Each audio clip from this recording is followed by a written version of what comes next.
Les services secrets du Mossad derrière l'explosion d'une base de missiles en Iran le week-end dernier. C'est ce qu'affirme une source occidentale au magazine Time. Cette dernière précise même que d'autres actions de sabotage seraient en cours de préparation.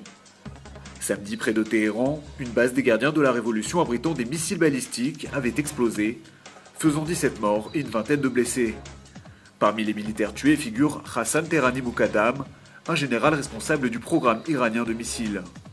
C'est dans ce contexte de tension que le Premier ministre israélien Benjamin Netanyahou a tenu à réagir ce lundi au dernier rapport de l'AIEA. Il estime que l'Iran est bien plus proche de la bombe que le rapport ne le suggère.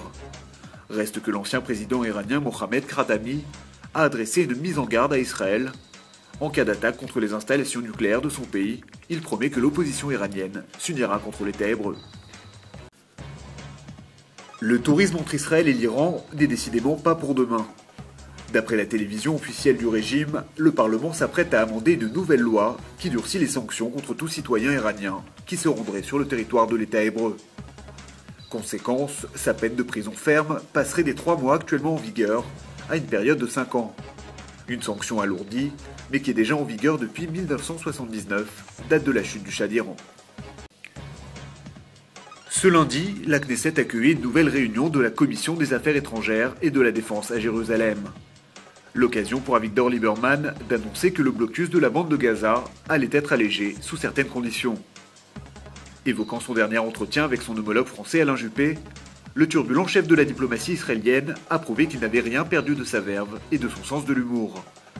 Avigdor Lieberman aurait ainsi déclaré à Alain Juppé que la France ferait mieux d'envoyer des soldats de la Légion étrangère à Gaza plutôt que des flottilles avec des branches d'olivier. À n'en pas douter, le Quai d'Orsay a dû apprécier ce commentaire. Le Kenya sollicite l'aide urgente d'Israël en matière de lutte antiterroriste. Le gouvernement de Nairobi a annoncé s'être tourné vers le président de l'État Shimon Peres en vue d'obtenir une assistance militaire. Il souhaite venir à bout des Shahab somaliens, un groupe armé proche d'Al-Qaïda qui attaque régulièrement les forces armées kenyanes. C'est le Premier ministre Raila Odinga qui l'a annoncé ce lundi dans un communiqué, et ce, alors qu'il se trouve justement en Israël. Ce sujet sensible a été au cœur de son entretien avec le Premier ministre Benjamin Netanyahou. Google continue d'étendre ses activités en Israël. Le célèbre moteur de recherche devrait ouvrir un incubateur à Tel Aviv à partir de l'été prochain. La structure abritera plus d'une vingtaine de startups israéliennes au cœur de la capitale économique du pays. Un incubateur high-tech que Google souhaite différencier de son centre de recherche et développement et qui fonctionnera de façon totalement indépendante. Bureaux, salles de conférence, internet, lignes de téléphone, Google prendra tous les frais des startups à sa charge. Des startups qui bénéficieront également d'une importante aide financière de la part du géant américain. Le projet a été placé sous la responsabilité d'Amir Shavit et d'Eyal Miller, tous deux responsables du développement de Google en Israël.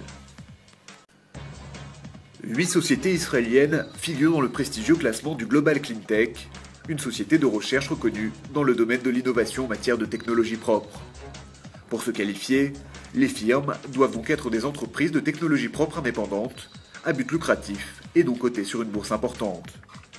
Cette année, près de 4274 entreprises issues de plus de 45 pays ont été nommées à ce concours, et dans le top 100 apparaissent 8 sociétés israéliennes, dont 4 sont financées par les États-Unis.